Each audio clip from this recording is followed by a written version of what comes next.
Astaghfirullah. Kita sudah membahas dua perjanjian Bani Israel. Pertama, alla ta'buduna illallah, agar jangan menyembah kecuali kepada Allah alias tauhid. Dan yang kedua, wabil walidaini ihsana, dan kita disuruh untuk berbuat baik kepada orang tua. Maka yang ketiga, ini yang kita akan bahas dan sangat penting, wadzil qurba, berbuat baik kepada dzawil qurba. Apa itu dzawil qurba? Dzawil qurba itu artinya kerabat-kerabat yang dikumpulkan dalam satu rahim, baik dari sisi bapak ataupun dari sisi ibu, baik mereka mendapatkan hak waris ataupun tidak mendapatkan hak waris. Bahasa kita kerabat. Ma'asyiral muslimin yang dimuliakan Allah Subhanahu wa taala, menghormati kerabat dengan cara menyambung hubungan silaturahim dengan mereka adalah akhlak yang diajarkan Nabi sallallahu alaihi wasallam.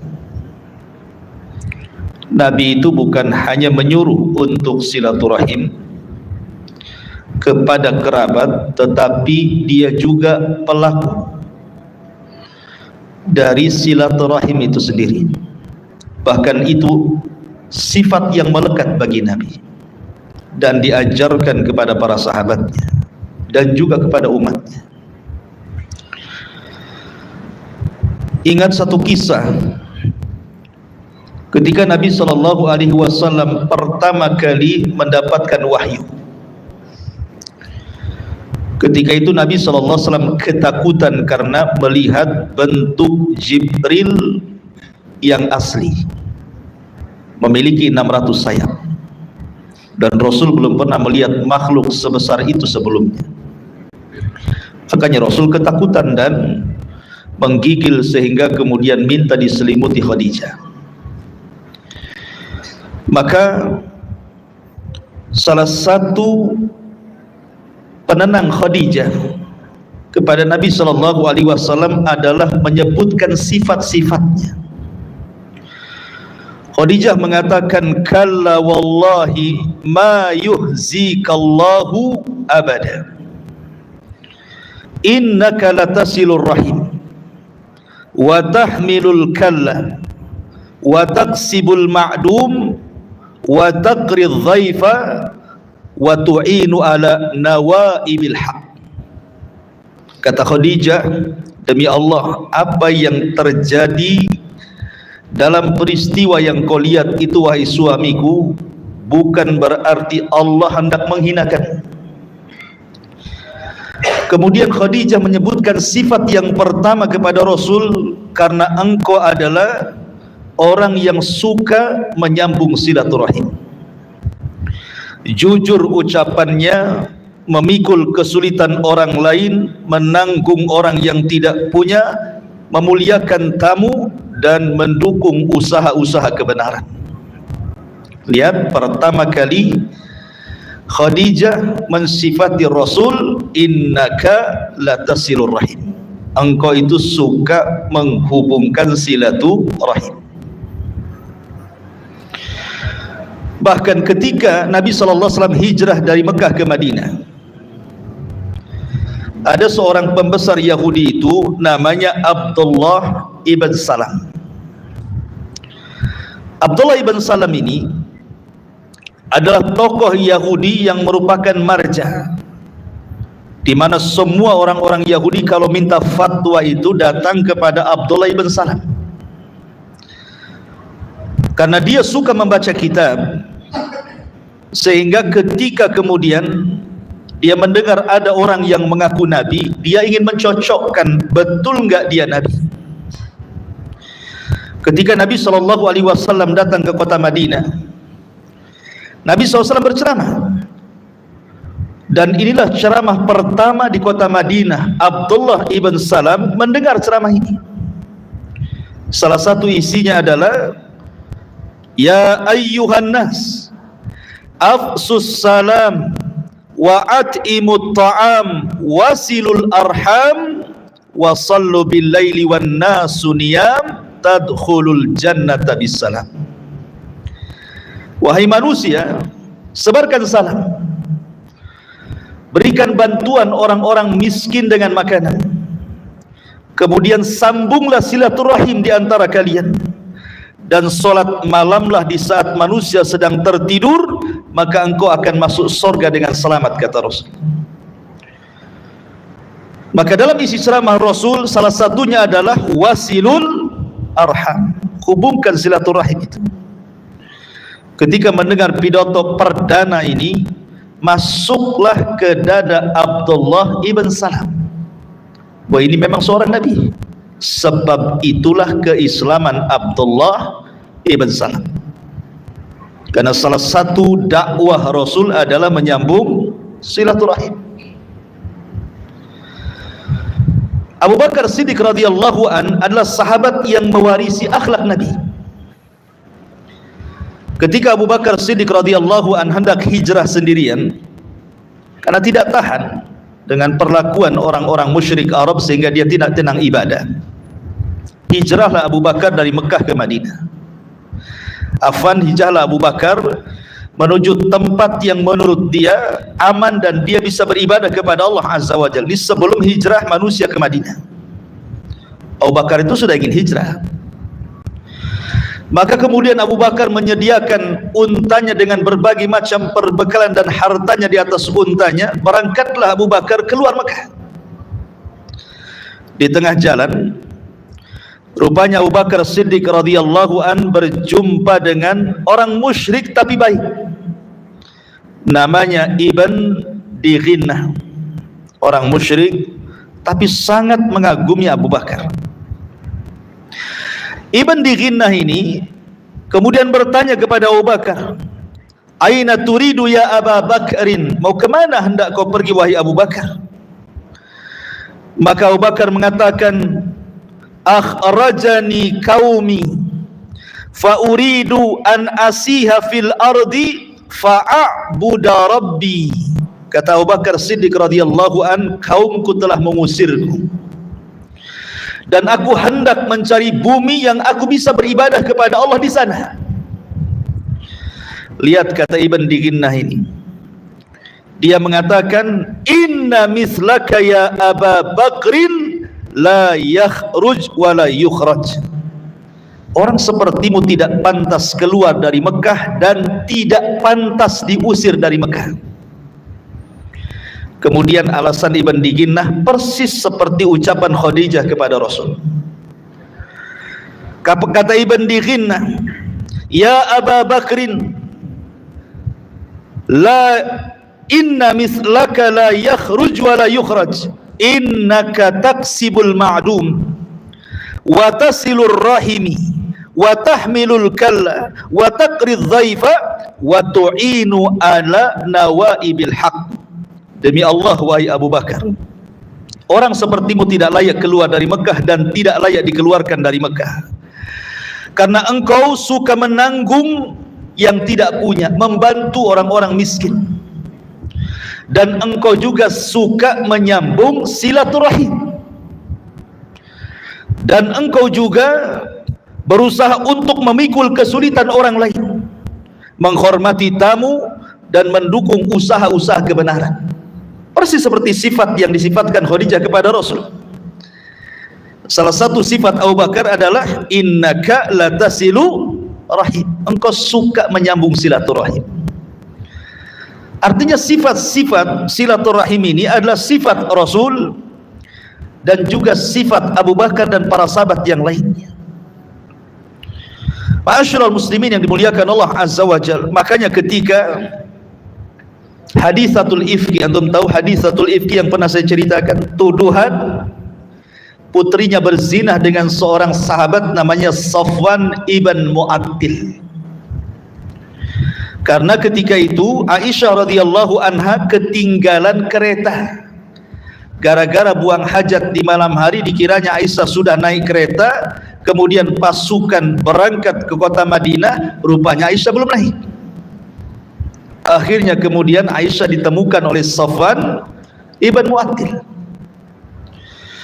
Kemudian terdengarlah riak-riak tuduhan orang-orang munafik bahwa Aisyah berzina dengan Safwan ibn Mu'attil. Maka tentu Nabi SAW sangat sedih, 1 bulan tidak berjumpa dengan Aisyah hanya karena menunggu wahyu turun, apakah membenarkan tuduhan itu ataukah mendustakan. Akhirnya setelah 1 bulan Nabi SAW mendengar riak-riak fitnah, berita hoax dari orang-orang munafik, cukup sakit. Apalagi pelakunya Aisyah radhiyallahu anha yang ketika itu masih kecil dan perempuan. Rupanya Allah subhanahu wa ta'ala turunkan suratun Nur dari 1 sampai 9 ayat yang menjelaskan bara'ah, berlepas dirinya Aisyah radhiyallahu anha dari tuduhan zina itu, bahwa dia tidak melakukannya. Lah salah satu yang ikut memfitnah itu, menyebarkan berita hoax itu adalah Mistah ibn Utsatsah. Mistah ibn Utsatsah ini keponakannya Abu Bakar, artinya masih kerabat dekat Abu Bakar, ikut memfitnah pula. Padahal Mistah ini selama hidupnya ditanggung Abu Bakar. Rumahnya diberikan Abu Bakar, bulanannya diberikan Abu Bakar, pekerjaannya diberikan Abu Bakar. Pokoknya setiap bulan yang menanggung kehidupan Mistah itu Abu Bakar. Tiba-tiba ikut memfitnah, sakit hati enggak tuh? Sakit hatilah. Kalau itu posisi antum, langsung diusir. Namanya enggak tahu balas budi namanya. Dari sini Abu Bakar pun sama, manusiawi, sama dengan kita. Abu Bakar bersumpah tidak akan memberikan nafkah lagi kepada Mistah. Akhirnya kemudian ketika Abu Bakar Siddiq bersumpah untuk tidak lagi membantu kerabatnya, turun ayat. Allah Subhanahu wa taala berfirman dalam surah An-Nisa 22, "Wala ya'tali ulul fadli minkum wasa'ah an yu'tu ulil qurba wal masakin wal muhajirina fi sabilillah wal ya'fu wal yasfahu ala tuhibbuna an yaghfirallahu lakum wallahu ghafurur rahim." Turun surah Nisa ayat 22 di sini.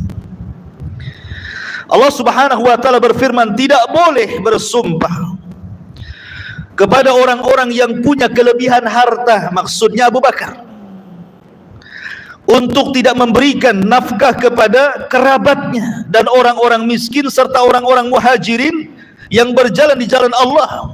Tapi hendaklah wal ya'fu, maafkan, wal yasfahu, berlapang dadalah akan ucapan mereka. Ala tuhibbuna an yaghfirallahu lakum, tidakkah engkau ingin Allah mengampuni dosa-dosamu wahai Abu Bakar?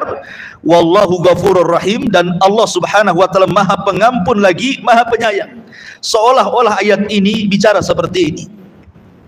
Abu Bakar sebelum ada kejadian fitnah bahwa Aisyah radhiyallahu anha dituduh berzina, tujuan kamu menafkahi Mistah itu apa? Memberikan nafkah kepada Mistah, membantu kerabatmu, itu tujuannya apa? Kalau tujuanmu adalah memberikan nafkah kepada mereka itu supaya ingin mendapatkan ampunan Allah Subhanahu wa taala dan ingin mendapatkan surga, lalu kenapa kau hendak memutus memberikan nafkah kepada Mistah kalau tujuannya itu hanya gara-gara fitnah? Maka maafkanlah wahai Abu Bakar, lapangkan dadamu supaya Allah mengampuni dosa-dosamu. Sejak turun ayat ini, Abu Bakar berjanji untuk menafkahi Mistah 2 kali lipat daripada sebelum tragedi hadisatul ifki. Lihat Abu Bakar Siddiq radhiyallahu anhu mengajarkan kepada kita apa? menyambung hubungan kerabat dengan silaturahim. Akhirnya kemudian bahkan ibunya Mistah sempat mencela Mistah di hadapan Aisyah radhiyallahu anha. Bi'sar rajul Mistah, kata ibunya, seburuk-buruk orang itu anakku Mistah. Kata Aisyah radhiyallahu anha, jangan kau cela Mistah wahai ummah, karena aku pernah mendengar setiap orang yang terlibat dalam perang Badar, Rasul sallallahu alaihi wasallam mengatakan, i'malu ma syi'tum faqad ghafarallahu lakum. Kerjakan apa semaumu karena Allah sudah mengampuni dosa kalian. Dan Mistah itu salah satu pelaku perang Badar. Ya. Ma'asyiral muslimin, dari dua kisah ini bagaimana Nabi sallallahu alaihi wasallam dan juga Abu Bakar Siddiq radhiyallahu an teranglah bahwa salah satu hak-hak yang wajib kita tunaikan bukan hanya kepada Allah dan kepada orang tua, juga Islam menganjurkan untuk menghubungkan silaturahim dengan kerabat. Makanya ketika ada seorang laki-laki datang kepada Nabi sallallahu alaihi wasallam dan mengatakan, ya Rasulullah, inni fa'altu dzamban azima. Rasul, saya sudah melakukan dosa besar. Halli minat taubah. Ada enggak taubat bagiku? Maka Nabi SAW mengatakan, halaka min ummin, apakah engkau punya ibu? Maka dia mengatakan, tidak, ibuku sudah meninggal. Maka Rasul mengatakan, halaka minal khalah, apakah kamu punya bibi? Kata dia mengatakan, iya, aku masih punya bibi. Kata Rasul SAW, idzan birriha, kalau begitu berbuat baiklah kepada bibimu, karena al khalatu bimanzilatil bibi itu sekedudukan dengan ibu. Lihat bagaimana Rasul SAW seolah-olah Rasul ingin mengatakan bahwa birrul walidain itu bisa menghapuskan banyak dosa. Cukup dengan birrul walidain, dulu kita banyak dosa, kemudian kita berbuat baik kepada orang tua, maka Allah mengatakan innal hasanat yudhibna sayyi'at, kebaikan itu bisa menutup keburukan. Maka kalau sudah tidak ada orang tua, maka sebagai pengganti orang tua adalah bibi ataupun paman, atau mungkin yang lebih tinggi uwa lah bahasanya kan itu. Mereka lah pengganti orang tua kita. Betapa banyak orang yang sudah meninggal orang tuanya, gak ingat bibinya, gak ingat pamannya, gak ingat uanya, karena disangkanya itu bukan orang tua, mereka kerabat, ikhwan. Ya. Ma'asyiral muslimin yang dimuliakan Allah Azza wa Jalla. Kemudian contoh sahabat lain selain Abu Bakar yang sangat perhatian kepada masalah berbuat baik kepada kerabat ini adalah kisah Jabir bin Abdullah radhiyallahu anhu. Jabir bin Abdullah radhiyallahu anhu termasuk alimin ulama sahabat, termasuk ulama dari ulamanya sahabat, dan banyak meriwayatkan hadis yang sampai kepada kita di atas 1000 hadis. Jabir ini saudaranya banyak, adik-adiknya ada 9, masih kecil-kecil. Ibunya sudah meninggal, tinggal ayahnya Abdullah ibn Haram. Ketika kemudian perang Badar, Abdullah ibn Haram tidak terlibat dalam perang Badar, dia menyesal. Sehingga ketika terjadi perang Uhud, Abdullah ibn Haram ingin terlibat dalam perang Uhud. Masalahnya Abdullah ibn Haram sudah tua renta dan juga sakit-sakitan. Dia datang kepada Nabi SAW, Rasul libatkan aku dalam jihad, aku ingin jihad, masa di Badar aku tidak ikut, di Uhud pula tak ikut. Kata Nabi SAW, tunggu sampai anakmu datang. Datanglah Jabir bin Abdullah dan mengatakan, ya Jabir, ayahmu ingin terlibat jihad. Kata Jabir, jangan kau izinkan Rasul, ayahku sudah tua, sudah renta, sakit pula, tidak layak untuk berjihad. Bagaimana memainkan pedang dan membunuh musuh? Orangnya pun seperti itu. Akhirnya Rasul kemudian melirik kepada ayahandanya Jabir, meminta pertimbangan. Anakmu tidak setuju. Tapi kemudian Abdullah ibn Haram mengatakan kepada Jabir, ya Jabir, laulal jannah la afartuka iya, kalau bukan karena urusan sorga, biar aku yang tinggal di rumah, kau yang gantikan posisiku. Tapi ini urusan sorga, aku tidak mau. Coba kalau kaedah yang dibuat oleh Abdullah ibn Haram kita pakai, kalau ini urusan sorga, aku tidak mau diganti. Mantap tuh. Kerja bakti paling depan. Kenapa? Ini urusan sorga, nggak mau saya ganti. Salat paling depan. Apalagi infak paling depan. Tapi kenyataannya tidak demikian. Ngaji saja, kalau ada semangatnya saja. Kalau nggak ada semangat, mana mau ngaji? Kan itu ya. Padahal Mu'adz bin Jabal radhiyallahu anhu ketika meninggal itu, dia mengatakan, sesungguhnya aku tidak benci untuk mati, karena aku tidak suka dengan dunia. Tetapi aku tidak suka mati karena 3 perkara. Pertama, karena kumpulan para ulama dan para thalabatul ilmi di majelis ta'lim. Yang kedua, puasa di saat terik-teriknya matahari dan musim panas. Yang ketiga, sholat malam di saat musim dingin katanya. Ini yang kurindukan sehingga aku tidak ingin mati duluan. Tapi Allah takdirkan dia meninggal karena taun. Ya. Ma'asyiral muslimin yang dimuliakan Allah Subhanahu wa taala, kembali akhirnya Abdullah ibn Haram pun kemudian terlibat dalam perang Uhud dan dia pun meninggal di permulaan perang. Orang yang pertama meninggal duluan dalam peperangan Uhud itu adalah Abdullah ibn Haram. Maklum sudah tua renta, sakit-sakitan, iyalah tidak bisa perang, mati duluan. Karena sahabat itu keinginannya ingin mati syahid dan ingin mati di medan perang. Akhirnya yang menanggung semua adik-adiknya adalah Jabir bin Abdullah. Dia selaku bapak dan dia juga selaku saudara. Suatu hari Jabir bin Abdullah radhiyallahu an menggunakan pakaian yang sangat indah dan wangian yang harum. Berjumpalah dengan Nabi SAW dan mengatakan, ya Jabir, tumben kamu, ada apa dengan kamu pakai pakaian bagus dan wewangian yang sangat semerbak? Kata Jabir bin Abdullah, tazawwajtu ya Rasulullah, aku baru menikah wahai Rasul. Kata Nabi SAW, bikran au thayyiban, kau menikah dengan gadis atau janda? Sempat-sempatnya Rasul nanya seperti itu. Antum boleh juga kalau ada ikhwan yang menikah, gadis apa janda? Gitu. Kalau gadis ya lumayan, janda lebih berpengalaman umpamanya. Akhirnya kemudian kata Jabir bin Abdullah radhiyallahu an, sayyibal sayyib ya Rasulullah, bahkan janda wahai Rasul, bal sayyiban, bahkan janda wahai Rasul.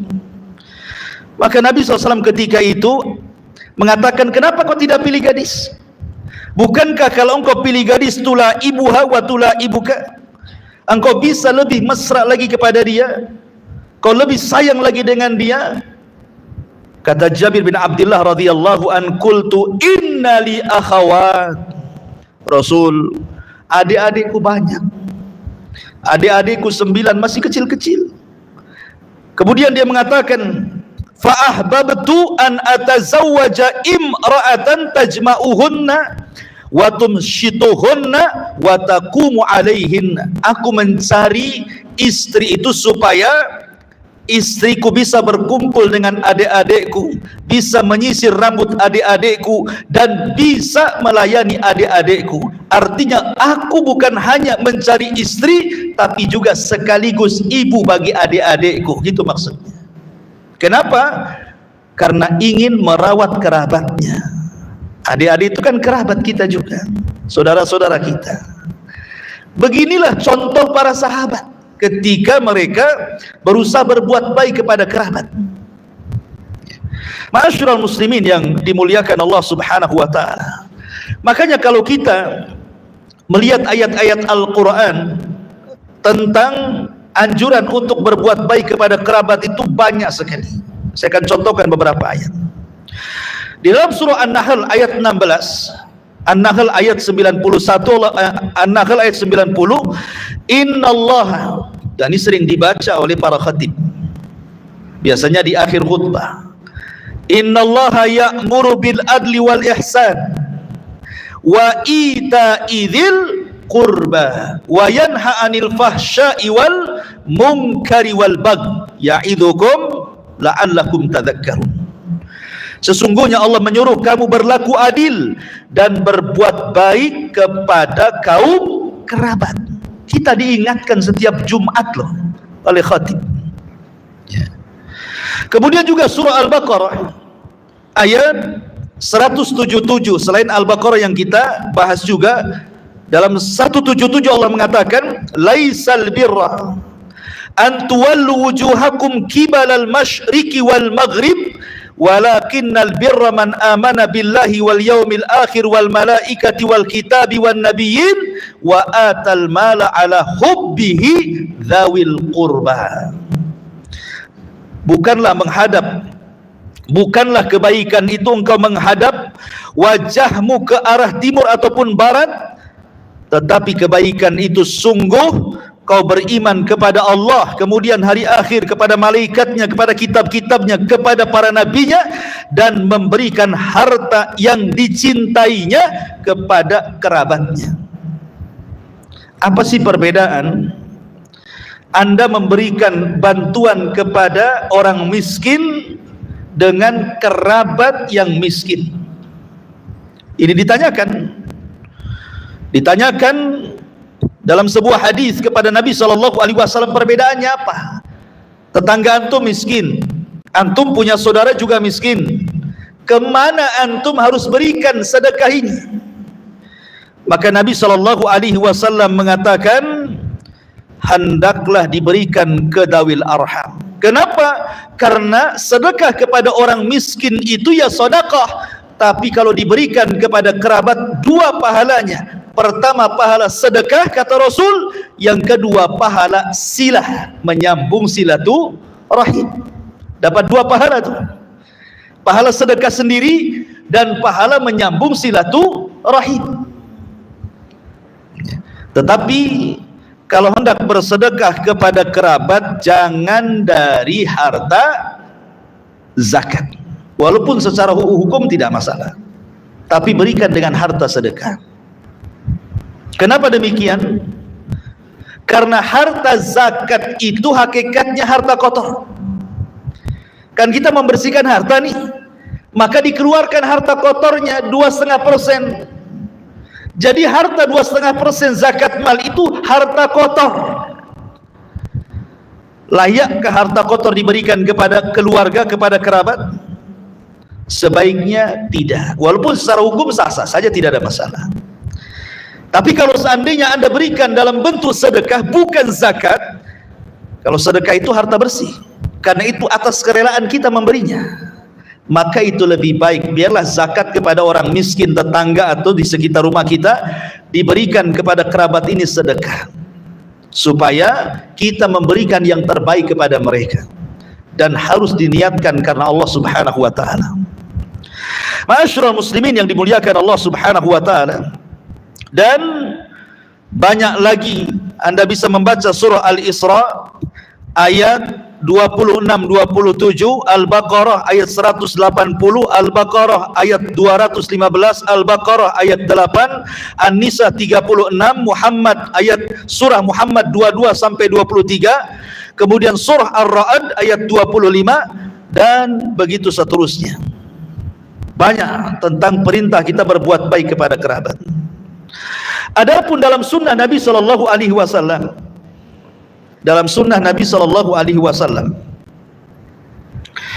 Hakim ibn Hizam radhiyallahu an pernah mengatakan, ada seseorang bertanya kepada Nabi SAW, kata Hakim ibn Hizam, tentang sedekah, ayyuha afdal,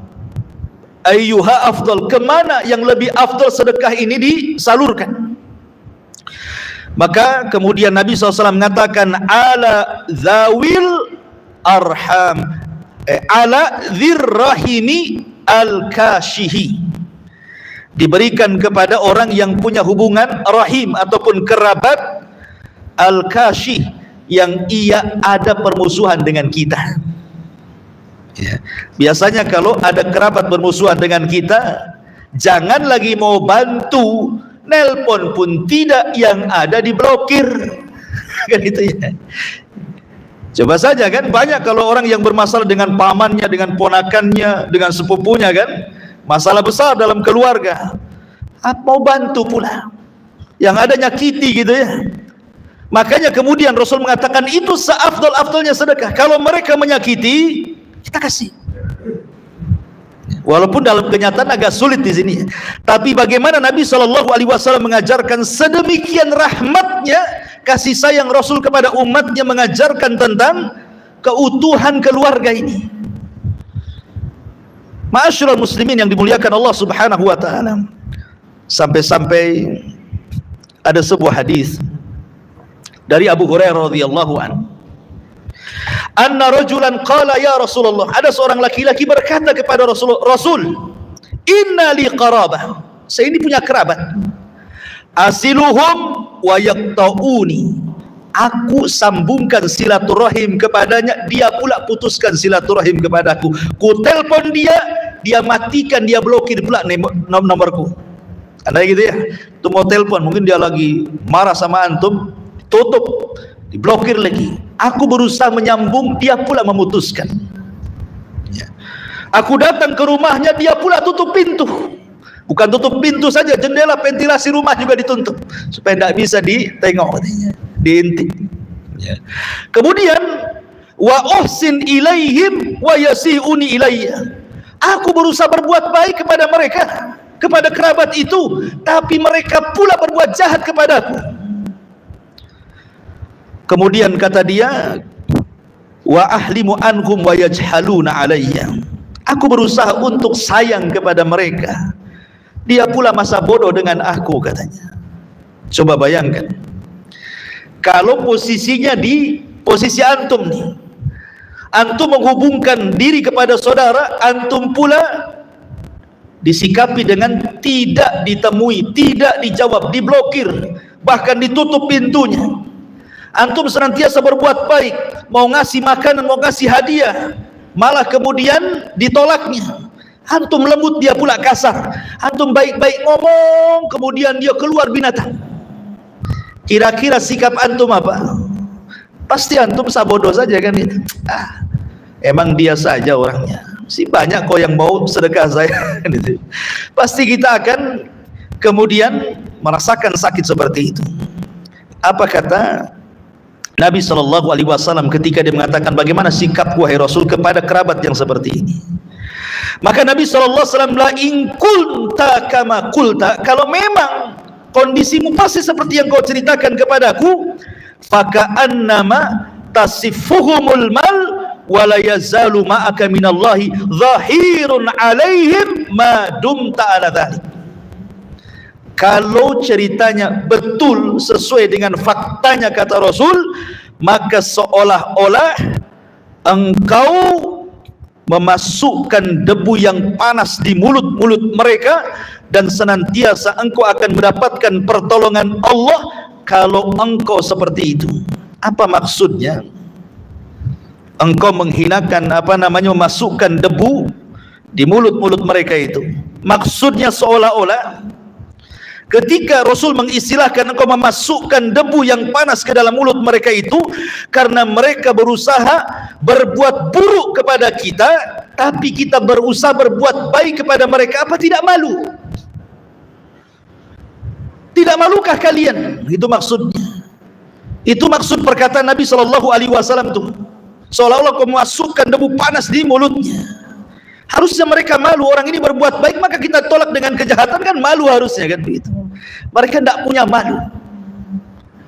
Ma'asyiral muslimin yang dimuliakan Allah Azza wa Jalla, dari sini kata ulama, boleh kita ini memutus silaturahim kalau memang punya kerabat seperti itu, dalam rangka memberikan pelajaran saja, memberikan pelajaran saja ya. Karena ada kerabat itu yang kemudian tidak memahami hak-hak kerabat gitu ya. Padahal Al-Imam An-Nawawi rahimahullahu ta'ala ketika menjelaskan tentang silaturahim kepada kerabat, apa kata beliau?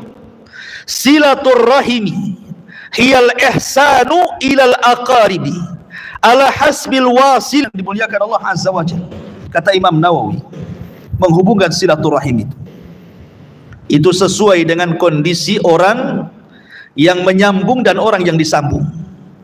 Terkadang membantu dengan harta, terkadang membantu dengan tenaga, terkadang dengan ziarah, terkadang dengan doa, terkadang dengan salam, atau apapun sebuah kebaikan.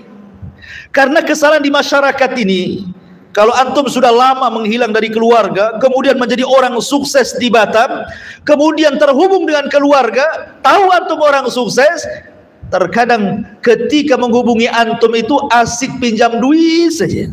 Ada yang seperti itu? Hah? Ada kan? SMS-nya, tolonglah bantu saya. Maklum orang kampung, ya. Tolonglah, ini dapur belum ada asapnya, asapnya ngepul padahal pakai kayu bakar di sana. Kita pakai gas kan gitu. Asik SMS minta itu saja, tolong kirimi uang, tolong bantu saya, tolong bantu saya. Ini orang jahil. Ya, harusnya dia jangan menyakiti saudara yang seperti itu. Bolehlah kita minta bantuan kepada saudara, tapi bukan hanya itu, lama-lama jengkel saudaranya.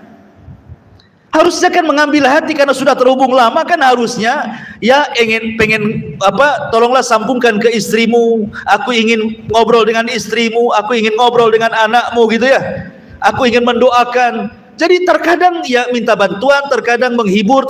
Ini tidak setiap call, setiap SMS asih minta duit saja kan itu. Apa enggak jengkel? Lama-lama antum matikan, lama-lama antum blokir gitu.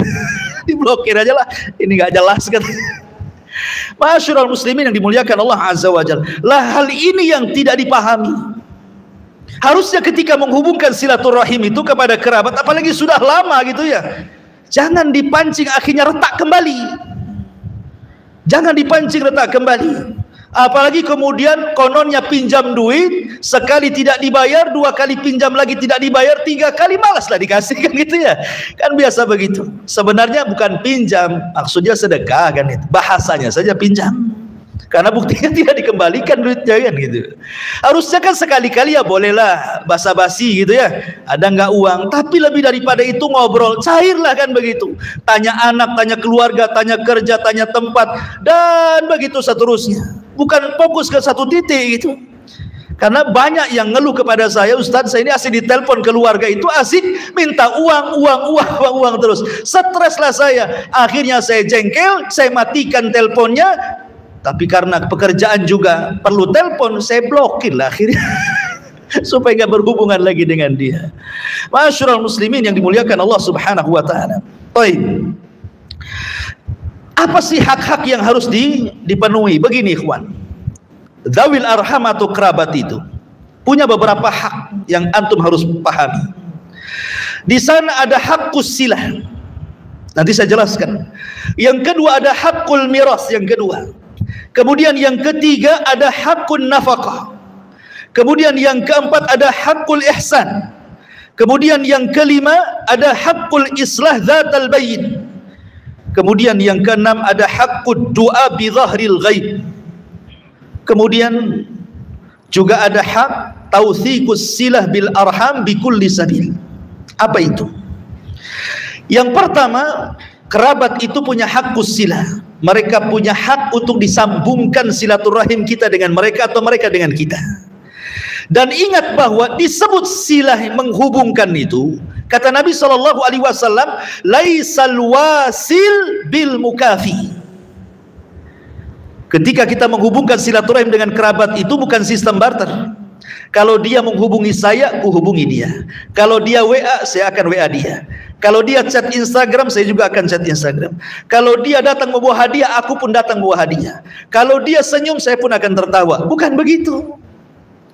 Ya, ingat bahwa hakkus silah itu tidak ada urusan dengan barter. Soal kerabat itu jahat, soal kerabat itu buruk akhlaknya, soal kerabat itu tidak menyamankan bagi kita. Ketika kita menghubungkan silaturahim itu murni perintah Allah.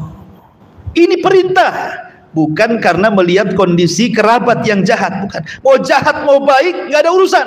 Yang penting saya silaturahim karena ini perintah Allah dan mencari pahala. Ini satu. Yang kedua ada hakul miras. Mereka punya hak waris, walaupun sebagian ulama berselisih pendapat. Seperti mazhab Maliki dan Syafi'i mengatakan mereka tidak mendapatkan waris dawil arham itu.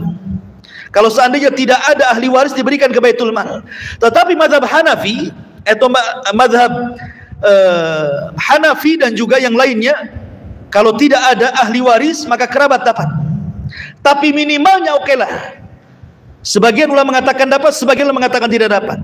Tetapi bagaimanapun kalau seandainya kita sedang bagi-bagi waris, walaupun mereka tidak ada bagian dalam faraid, berikanlah kepada mereka. Bukan bagian waris, tidak, supaya mereka senang. Ini tidak, kalau sudah bagi-bagi waris itu Masya Allah, sudah pokoknya saya ahli waris, yang lain nggak dapat gitu ya. Nggak ada ke situ itu. Padahal amalan yang paling baik dalam Islam itu adalah jabrul qulub namanya. Jabrul qulub itu supaya kerabat itu kan menyaksikan hartanya banyak. Ya kalau melihat pun ibarat kita ngiler lah kan gitu ya. Masa nggak ada cipratannya gitu. Kasihlah cipratannya. Dulangan air kan ada cipratannya. Tak apalah itu percik-percikannya saja supaya senang. Itu maksudnya. Ya. Kemudian yang nomor 3, ada hakul ihsan. Ihsan itu berbuat baik kepada mereka. Mungkin dengan senyum, mungkin dengan salam, mungkin dengan ziarah dan begitu seterusnya. Termasuk ada hak islah dzatal bain. Kalau seandainya bertengkar di antara kerabat, kalau bisa kita itu yang menengahi, gitulah maksudnya. Ya, jangan diam saja. Jangan lu gua terserah dialah. Nah, saya kan bukan keluarga dia. Mereka kerabat kita. Kita harus tolong. Kalau mereka bertengkar, berusaha kita leraikan, termasuk doakan mereka. Walaupun kita tidak tampak kerabat di kampung kita di sini, tetap doakan. Karena di antara doa mustajab adalah doa kepada orang yang tidak terlihat. Dan kalau kita berdoa sesuatu, maka malaikat mengatakan walaka mithluk, dan engkau juga seperti doamu kepada kerabatmu. Termasuk yang terakhir, berusaha untuk menyambungkan dengan segala kebaikan. Bagaimana caranya? Itu hak-hak yang harus dipenuhi kepada kerabat. Adapun keutamaan silaturahim, kemudian juga ancaman silaturahim, memutus silaturahim sudah jelas. Ya, antum baca sendiri. Di mana bacanya Ustaz? Ya, di Google tulis bahaya memutus silaturahim, nanti keluar semua itu. Wallahu alam, karena waktu juga yang singkat, mudah-mudahan ada manfaatnya. Subhanakallahumma bihamdika asyhadu an la ilaha illa anta astaghfiruka wa atubu ilaik. Allahu ta'ala alam. Assalamualaikum warahmatullahi wabarakatuh.